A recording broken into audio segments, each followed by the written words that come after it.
Olá pessoal, então nos vídeos passados do capítulo 4 a gente viu mais especificamente o modelo OSI e como é que é a comunicação de rede considerando as camadas do modelo OSI, né? Agora a gente vai estudar o TCP/IP. Lembrando que o modelo OSI e o TCP/IP eles têm uma correlação, né? Por quê? O modelo OSI é um modelo teórico, um modelo que foi inventado, foi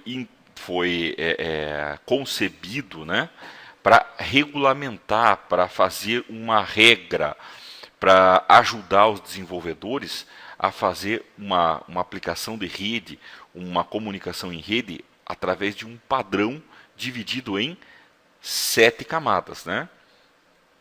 Só que o modelo OSI acabou ficando um modelo teórico, que a gente já até citou isso aqui, né? Acabou sendo um modelo teórico. Muito importante, porque os equipamentos, os softwares e tudo mais são relacionados às camadas do modelo OSI. Só que quem na realidade acabou sendo aplicado foi o TCP/IP, né?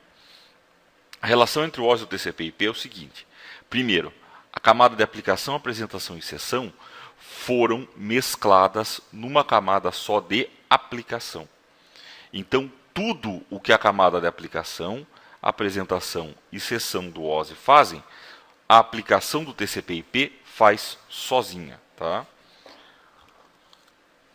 Então, a camada de aplicação do TCP/IP tem as funções das camadas 7, 6 e 5 do modelo OSI.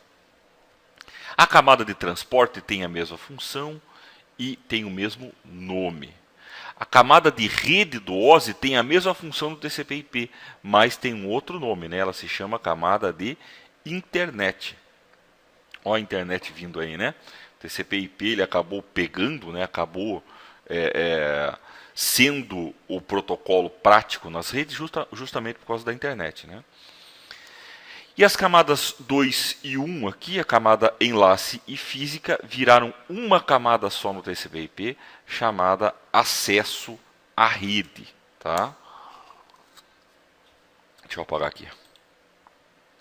A gente já até comentou, eu já até comentei algumas vezes, né, anteriormente, que aqui, ó, da camada 7, 6, 5 e 4, elas estão mais dentro do computador, dentro do servidor, né?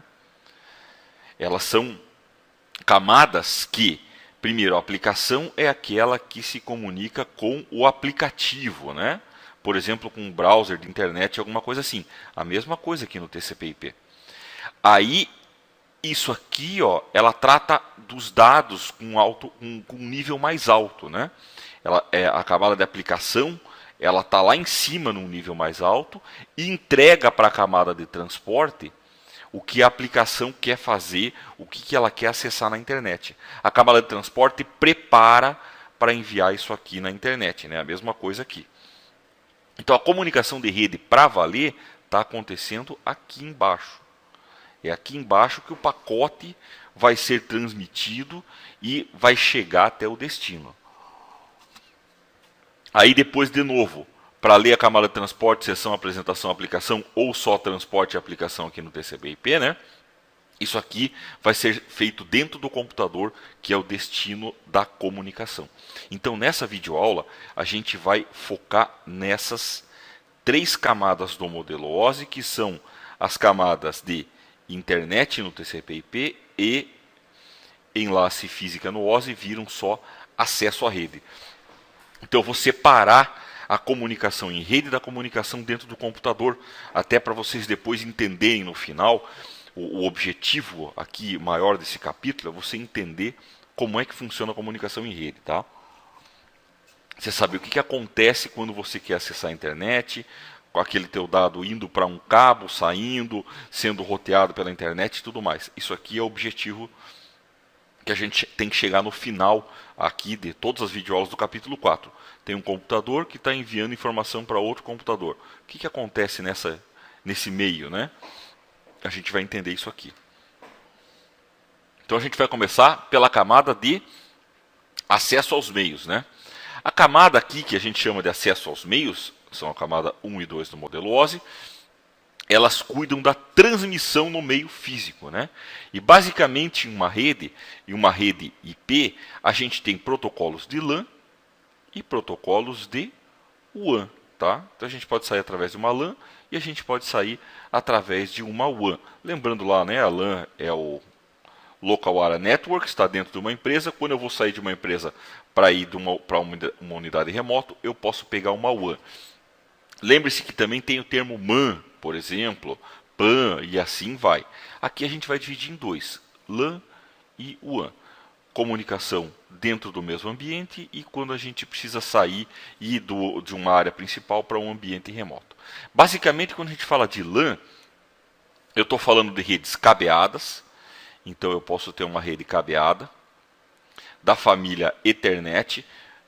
A gente tem Ethernet, Fast Ethernet, Gigabit Ethernet, 10 Gigabit Ethernet. Ou então, nas LANs hoje em dia, a gente tem as redes sem fio, né? O famoso wireless, Wi-Fi, a família E802.11.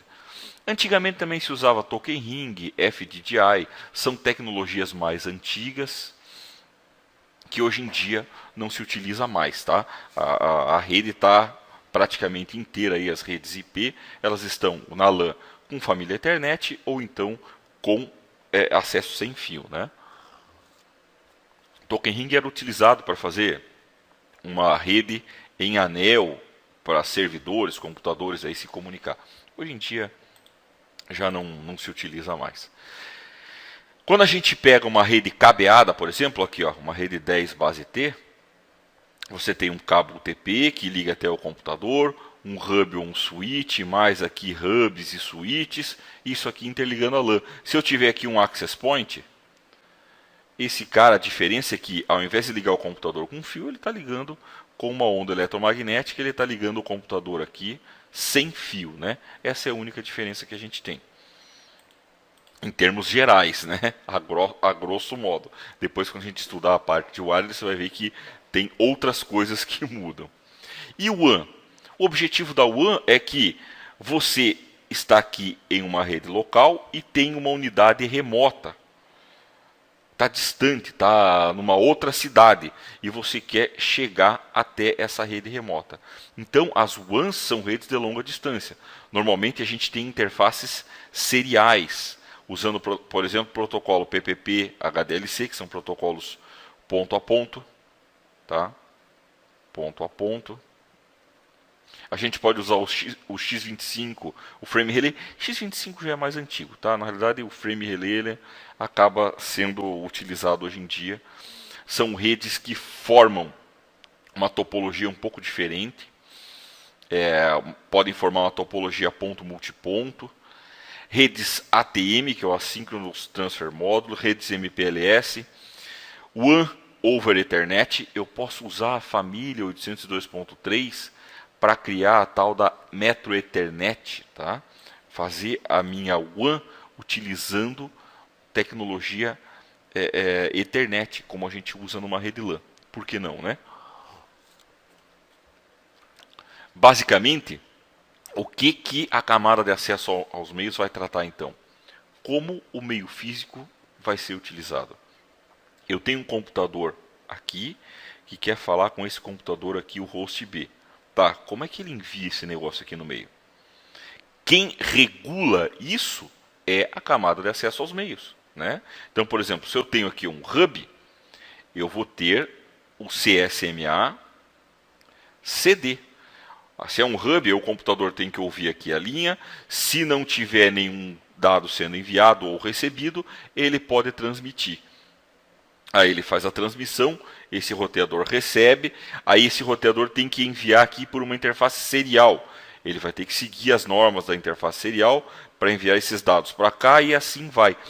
Você tem que notar que no TCP/IP, a camada de acesso aos meios, né? Como é que uma informação é enviada pela rede? Ó? Você tem vários meios físicos aqui. Isso aqui é a flexibilidade do TCP/IP. Aqui eu posso ter Ethernet, aqui eu posso ter um link PPP, aqui eu posso ter uma saída ATM, nesse cara eu posso ter Gigabit Ethernet, que vai chegar do outro lado. Essa é a grande magia do TCP/IP, por isso que ele pegou tanto, né?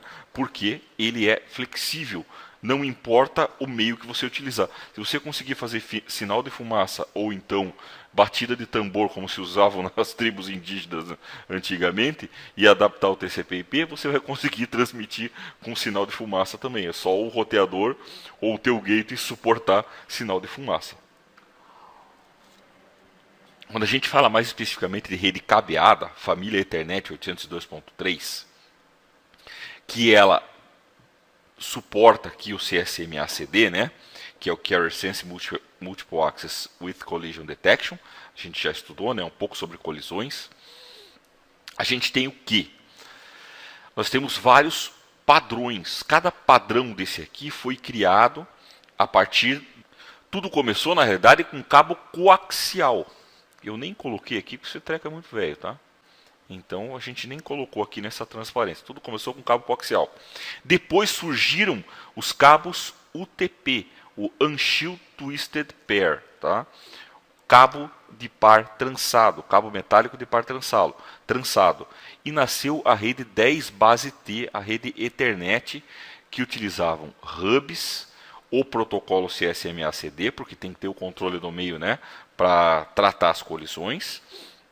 Com o desenvolvimento tecnológico veio o Fast Ethernet, Gigabit Ethernet e agora já tem o 10 Gigabit Ethernet.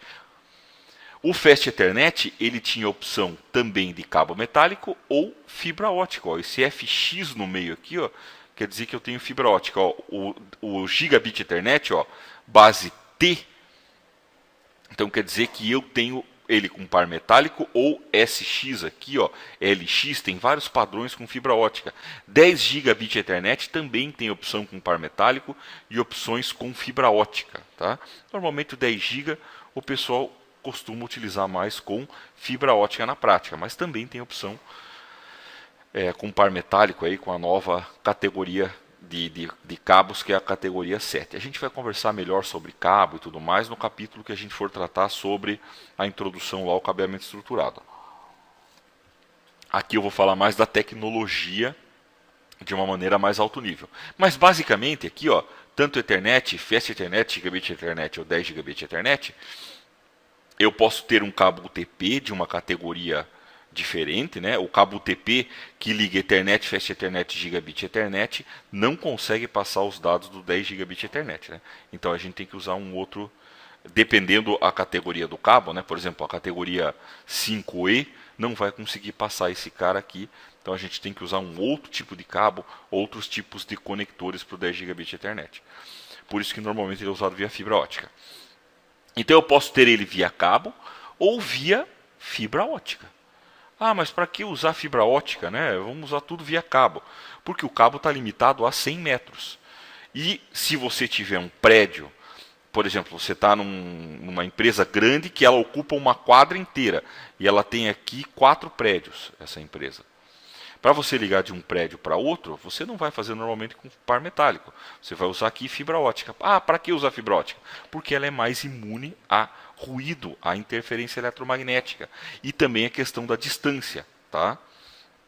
Os cabos UTP eles estão limitados a 100 metros. A cada 100 metros você vai ter que colocar um outro switch para ele agir como repetidor, né? Para estender a distância. Normalmente as placas de rede dos computadores e dos switches elas são 10, 100, 1000. Você pode até ver isso aqui, né? Ah, a placa é 10, 100 mil. 10, 100 mil, o que quer dizer? Suporta Ethernet, Fast Ethernet e Gigabit Ethernet. A fibra ótica é uma opção que vai além dos 100 metros. Vai de 100 metros para cima até mais de 40 quilômetros. Dependendo dessa interfacezinha aqui, ó, que você escolher. A interface ótica aqui, uma SFP, uma GBIC que a gente chama, né? Ela pode, dependendo da interface que você utilizar, ela pode chegar até mais de 40 km, 80 km, por aí assim, tá? Quando a gente fala de switch corporativo. Quando você fala de tecnologia para empresa de telecomunicações, e aí esses valores podem ir bem acima, utilizando também amplificadores óticos e tudo mais. Mas é que para uma empresa normal, né? para uma empresa comum, você falar em 40 quilômetros já é uma coisa que não é muito comum de você ver na prática. As fibras óticas, elas podem ser ligadas no switch aqui, ó, com essa interface que eu falei para vocês, por exemplo, uma SFP, ou o teu switch já pode ter direto aqui. Isso aqui na realidade não é um switch, tá? Isso aqui é um conversor de mídia. Então ele pega uma transmissão, uma recepção ótica e transforma num cabo UTP, tá? É um transceiver para fazer conversão de mídia. Então os acessos, a camada de acesso ao meio, ela faz o controle de como é que os computadores vão usar o meio físico. Cada meio físico tem um controle diferente e necessário. E dependendo do meio físico, por exemplo, a família Ethernet, ela tem um endereçamento físico. Ah, um endereçamento físico? Mas eu não uso só endereço IP. Dentro de uma LAN, você vai precisar usar o endereço físico e o endereço IP para encaminhar os pacotes, as informações entre os computadores. Tá? Então, basicamente, numa LAN, a gente tem um ambiente que a gente chama de multiacesso, multi-access. O que quer dizer que é um ambiente multiacesso? Eu tenho um monte de gente compartilhando o mesmo meio físico. Então, como eu tenho um monte de gente compartilhando o mesmo meio físico, eu tenho que identificar quem é quem. Porque senão, quando esse cara mandar alguma coisa aqui, ó, quem é que tem que ler esse pacote? Quem é que tem que ler esse quadro que ele enviou, né? O quadro de camada 2 que foi enviado. Será que eu tenho que tratar isso aqui? Será que eu não tenho? O acesso o meio é multiacesso, eu não tenho um ponto só para chegar, né? Eu tenho várias possibilidades de entrega. Então, na família Ethernet, a gente tem o cara chamado MAC address, endereço MAC, né? Ele é uma palavra, ele é um endereço de 48 bits, tá? Escrito em hexadecimal. Ele é escrito em hexadecimal, tá? Tem algumas formas de você escrever. O hexadecimal, cada algarismo hexadecimal usa 4 bits. Então, como ele tem 48 bits, ele vai usar 12 algarismos em hexa para escrever o endereço MAC. Tá? Então, quando esse computador aqui, ó, vamos chamar ele de A, quiser falar com o B e os dois estão na mesma LAN, ele vai ter que saber o endereço MAC desse cara para poder enviar uma informação para ele. Tá? É para isso que o MAC é utilizado, para identificar alguém na tua LAN em uma rede multiacesso. Nas WANs, nem sempre é preciso de endereço. Por exemplo, o Frame Relay ele tem um endereço chamado DLCI, Data Link Connection Identifier. Porque o Frame Relay forma também uma rede multiacesso. Tá? Não é igual à rede Ethernet, né, que é um multiacesso broadcast, é um multiacesso diferente. A gente chama de multiacesso não broadcast, ou NBMA. Mas isso é muito avançado para esse curso.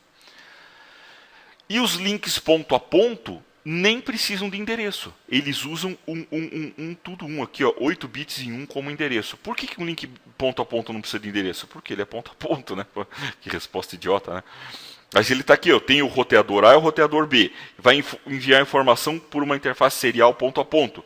Quem é que vai receber essa informação do outro lado? É só o B, não importa. Não importa quem seja, eu só tenho um cara aqui. Ah, eu poderia ter 2 caras no mesmo link? Não, é impossível, o link é ponto a ponto. Então ele não precisa de endereço, tá? E ele seta todo o endereço em 1. Ele coloca tudo 1 no endereço, porque para ele não importa. Então, quando um quadro cruza uma WAN, né? Quando você tem que enviar aqui, ó, por exemplo, do host A, tá aqui, ó, para o host B, como é que isso aqui é feito em termos de camada de acesso ao meio, né? Camada 1 e 2 do modelo OSI, ó. Esse cara aqui, ó, ele tem uma comunicação Ethernet aqui. Padrão Ethernet. Ah, se é giga, fast, eu não sei. Mas aqui com certeza é um padrão Ethernet. A WAN, eu tenho um padrão serial. Aqui, ó, nessa outra WAN, eu tenho um outro padrão serial. Aqui, ó, eu tenho uma outra rede padrão Ethernet. Puxa vida, mas como é que esse cara vai saber então do que jeito ele tem que mandar? Ele não precisa. Ele só tem que mandar certo aqui no link local dele, tá? Quando ele mandar a informação aqui, ó, ele vai mandar com padrão Ethernet. O roteador vai pegar isso aqui, vai olhar para onde ele tem que mandar e vai colocar no padrão da interface de saída dele, tá? Por isso que o roteador, vocês ouvem o nome chamado de gateway também. Então, por isso que muitas vezes um roteador é chamado de gateway. Por que gateway? É um cara que faz essa interface entre dois mundos diferentes, né? Eu tenho o mundo Ethernet e eu tenho o mundo serial aqui. Então ele vai pegar esse quadro Ethernet, vai desmontar, vai pegar só a informação útil e vai montar num quadro serial. Esse roteador aqui vai desmontar esse quadro serial, vai ler para onde tem que mandar, ele falou, opa, tem que mandar por aqui. Aí ele monta o outro quadro serial. Chegou nesse roteador, ele desmonta o quadro serial, olha a informação útil e vê, opa, eu tenho que mandar para esse computador que está numa rede Ethernet. Ele monta um quadro Ethernet e manda para cá. Então, a comunicação do TCP/IP, em termos de camada de acesso aos meios, ela é feita ponto a ponto. Esse cara mandou para cá, ele só tem que saber aqui, ele manda para cá. Aí o roteador que se vira. O roteador recebeu aqui, ó, ele vai pegar e vai montar o quadro no padrão que ele tem que mandar. Esse cara também, até chegar aqui. E por isso que o teu computador, ele não precisa falar tudo quanto é interface, né? Ah, a internet tem fibra ótica, tem interface serial, ATM, PPP, HDC. Mas não importa, o teu roteador tem que saber, o teu computador, ele tem que saber só como o link local dele se comunica. Ah, e quem é que vai se virar para mandar no meio? São os roteadores, né? Os gateways vão se virar para enviar esse pacote IP, né, pelo meio, de acordo com o que a rede utiliza. Então, quem coloca no padrão é o próprio roteador, né? O roteador, quando a gente fala dele, a gente está falando da camada de internet. O roteador está na camada de internet, tá? Na camada 3 do modelo OSI. Aí ele já trata do endereçamento lógico, o endereçamento de longa distância. Ó. Esse endereçamento físico, por exemplo, aqui ó, do MAC, que é utilizado para o computador mandar alguma coisa para o roteador, ele é um endereço local. Ah, mas eu não tenho que saber o MAC do host B para mandar? Não, ele está numa rede diferente. A gente vai ver daqui a pouco que quando um computador manda uma informação para alguém que está numa rede diferente, ele usa o endereço do gateway na camada 2, tá? Para enviar a informação dele. Por quê? Porque a camada de acesso aos meios é uma camada que trata da comunicação local. Uma comunicação que vai desse cara para quem vai mandar ele para fora, mas na mesma rede. Não tem como eu mandar esse quadro através da rede, tá? Então é a comunicação local. Aí, como eu falei, a camada de internet ela já trata do endereçamento lógico, o endereçamento de longa distância. O endereço que esse roteador aqui ó, vai ler e descobrir que ele tem que mandar para cá. Esse cara vai ler e descobrir que tem que mandar para cá. Esse cara vai ler e descobrir que vai mandar para cá. Então eu tenho o endereço de camada 3 desses computadores, que é o famoso IP. O protocolo IP ele tem duas versões, né? A gente tem a versão 4 e a versão 6. A versão 4 é que está sendo utilizada ainda, e a versão 6 já começou a ser utilizada e está sendo implementada aos poucos aí, através da internet. Tá? O protocolo IP versão 4, que depois a gente vai falar sobre IP versão 6 mais tarde, tá? Ele tem um quadro dele. Ele tem um quadro. E veja aqui, ó, que ele tem um endereço IP de origem e um endereço IP de destino. Esse formato aqui, ó, o PDU dele, tá? O PDU dele é chamado, na realidade, nem de quadro, né? É chamado de pacote, tá? Então eu tenho um pacote IP. O que eu tenho no pacote IP? Versão, tamanho do cabeçalho, tipo de serviço, várias informações que o IP utiliza aí para fazer a sua transmissão, tá? Para a gente tem algumas informações aqui que são bem importantes. Eu estou falando isso aqui é do IP versão 4. O que é importante aqui? Ó? TTL, tá? Endereço de origem, endereço de destino. Ah, por que isso aqui é importante? Se lembra que eu falei que a comunicação de rede se dá através de saltos. A cada salto que você dá, você tá indo mais longe na rede, tá? E esse TTL te diz quantos saltos você pode dar. Então, por exemplo, se você tiver um TTL igual a 10, ele vai colocar aqui, ó, 10 aqui vai virar 9, 8, 7, 6, 5, 4, 3, 2, 1, morreu, tá? Ah, mas por que isso? Para evitar loops. Se você tiver aqui assim, ó, um pacote perdido no meio da rede, dando loop, ele vai ficar rodando o resto da vida. Então, para evitar loop, você tem o TTL, que é o Time to Live. Endereço IP de origem é o endereço do teu computador, endereço de destino é o endereço que você quer conversar fora, tá? É que nem o MAC de origem e o MAC de destino.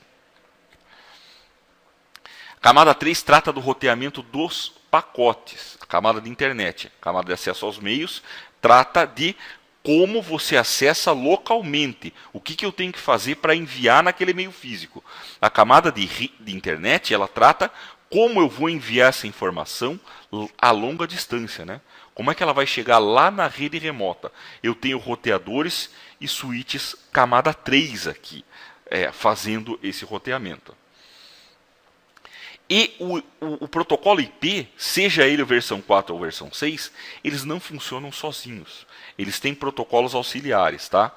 ICMP, ICMPv6, esse cara é do IPv6, né? ARP, HARP, Proxy ARP. Isso aqui só vale para o IP versão 4, tá? ARP, HARP, Proxy ARP. Basicamente o ICMP, ele é um cara utilizado para tratar das mensagens e de alguns controles que o protocolo IP precisa. O ARP, ele é usado para você descobrir qual é o endereço de camada 2 remoto. Se lembra que eu falei aqui, ó, você tem dois computadores numa mesma LAN. Quando esse cara quer falar com esse, ele precisa saber o MAC dele. Já pensou você ter que descobrir o MAC de tudo quanto é placa de rede que tem na rede? É impossível, né? Então, quem faz essa descoberta é o ARP, sozinho, tá? Por exemplo, você sabe que esse cara tem o IP 192.168.1.1. É um IP arbitrário. E o MAC dele é